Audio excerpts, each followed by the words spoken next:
Hi, Assalamualaikum warahmatullahi wabarakatuh and welcome to our presentation video of defamation case review for OBM340, Principles of Corporate Compliance. First, let me introduce you to the group members which are me, Nur Aina Najwa binti Mohamad Sam, Nurul Afidzah binti Mohamad Azmi, Nur Syahirah binti Mohamad Zambri, and Nur Amira Nabila binti Rashdan Nubli.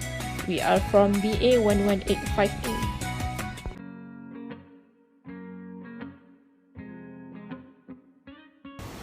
Hi, my name is Amira Nabila binti Rashdan Nubli. I will begin the presentation with the background of the case.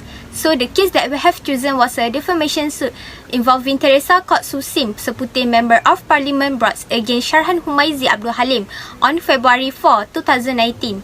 The defamatory statement being made clear in writing. The defendant was publishing an untrue statement by writing down an article that gives necessary meaning to the plaintiff. This case has been included as a legal activity. The defendant was accused of defaming Teresa by publishing a defamatory article titled Ucapan YB Ustaz Khalil Benar, DAP Jangan Kurang Ajar, on Facebook account of the Selangor Pasiat hit in January 2019. He also accused of publishing another defamatory article titled Teresa Kok Tidak Setuju Islam Agama Rasmi Persekutuan. As a result, her reputation as a politician has been tarnished. RM 90,000 was awarded to Teresa Kok by High Court. In conclusion, Syarhan Humazi needs to pay damage of RM 80,000 as compensation and RM 10,000 in cost to the plaintiff. Next, I will pass the presentation to Syahirah. Thank you, Amira. I am Nur binti Mohamad Zambri, and now I will talk about the issues of the case. This case was about Teresa Kok Susing, a seputi Malaysian politician who filed a defamation suit against Syarhan Humazi a Selangor Pasiat chief, on February 4, 2019, seeking damage from Syarhan over a post on his personal Facebook page, claiming that the defendant had written and published an article implying that she was anti-Islam, a racist, a bigot, and an untrustworthy minister.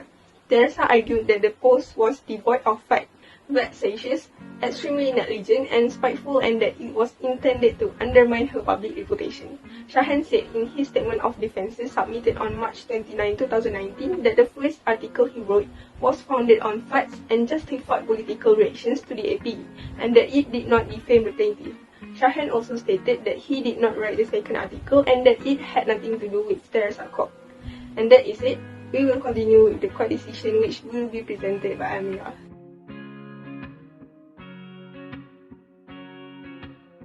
Thank you, Syahirah. The court involved in the proceeding is the High Court Kuala Lumpur. The judge involved in this case was High Court Judge of Kuala Lumpur, Yang Arif Datuk Seri Muhammad Firuz bin Jafril. The judge ordered Syarhan Humazi as the defendant to pay awarded damage totaling RM 80,000 as compensation and RM 10,000 in cost to the plaintiff Teresa Kok Susim. The judge of the court allowed the defamation claims because the defendant was found guilty with strong evidence to impose a sentence against him. Next, I will pass the presentation to Aina.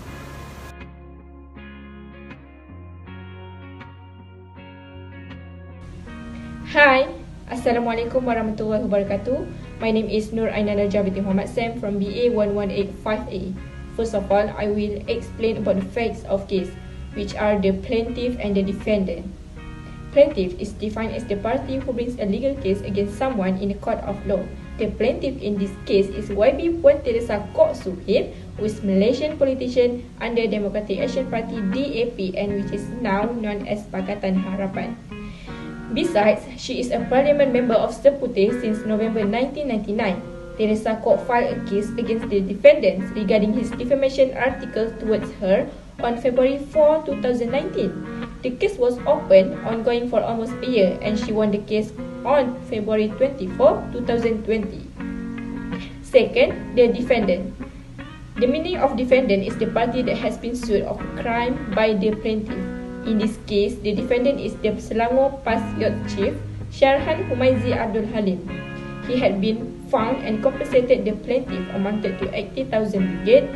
Then, the High Court allowed the defamation case and sued the defendant due to his statement of incitement on the Facebook page. Next, I will pass to Afidzah to explain about the ways of defamation statement. Thank you.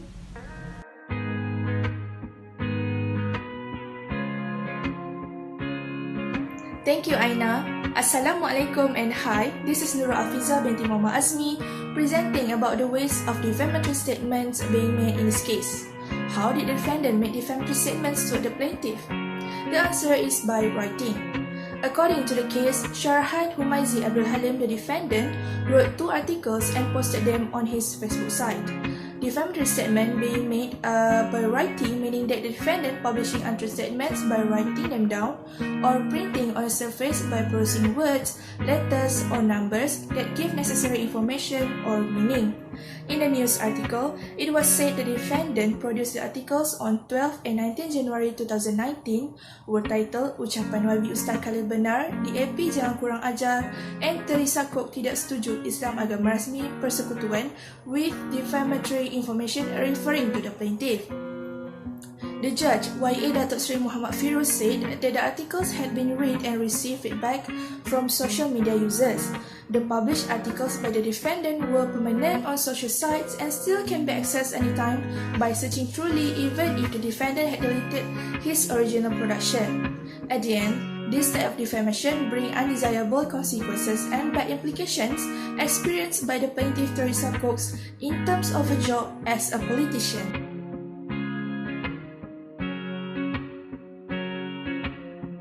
Next, we identified that the defamation types being made in the case of Syarhan Humazi Abdul Halim and Teresa was libel.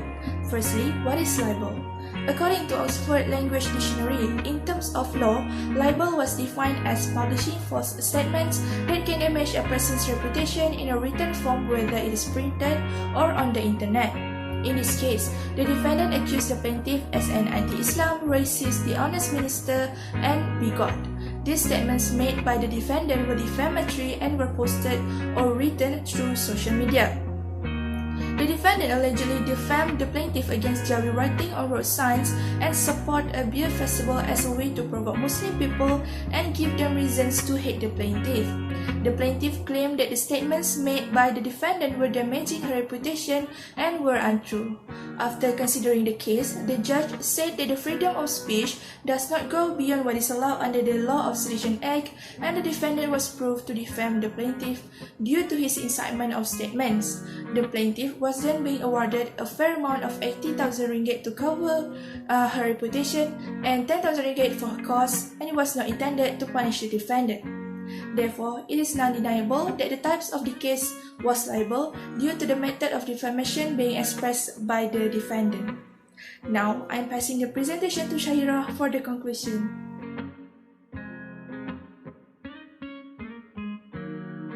Thank you, Afidzah. So, to conclude, Teresa, the plaintiff, has filed a lawsuit against Syarhan Humazi, the defendant, as he creates 2 posts to defame Teresa. Syarhan posted 2 articles about Teresa on his Facebook page, which at the same time has tarnished her name and reputation to the public.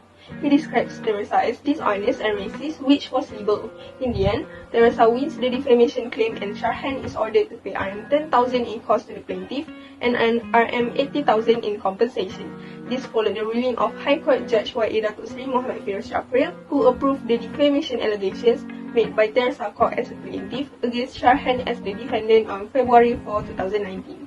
Hence, this is why we should be cautious with social media. We must not at will express dissatisfaction or things that can degrade others, as it will bring self-effacement to ourselves, especially these days, as anything can go viral in a few minutes and seconds. Last but not least, societies should learn and know how the laws work so that we would not easily be manipulated by others. With that being said, I guess we have reached the end of our presentation. Thank you for watching.